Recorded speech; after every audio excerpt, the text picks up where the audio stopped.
Hi everyone, my name is Cody, and this is the third video in the Builderall Feature Showcase series, where I quickly discuss the over 40 features and benefits of Builderall.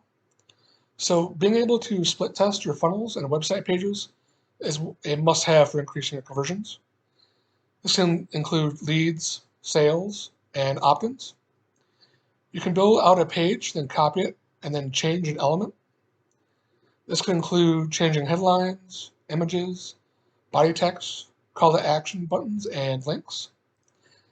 And for example, you would create a page, and then you would make a copy of it, and then you change, like for instance, the headline on only one of the pages, on only one of the copies, and then send traffic to both pages. The page that has the highest conversion rates for opt-ins, leads, and sales will go on to continue, and another copy of that page will be created. Then, like before, you would make another change on the second copy, such as a different button color or an image. Whichever page gets the most conversions will be copied yet again, just like the previous one, and the underperforming copy is discarded.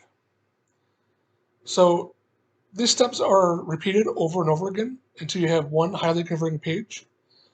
This is A/B split testing in a nutshell, and it's incredibly important for your business. Plus, Builderall makes this super easy and simple, and it's also very rewarding to do. So I want to thank you for watching the video. If you'd like to discover how my mentor, James, makes thousands of dollars per month with Builderall, click the link in the description to see if you qualify. Once again, thank you for watching this quick video. Until next time, take care, have a great day.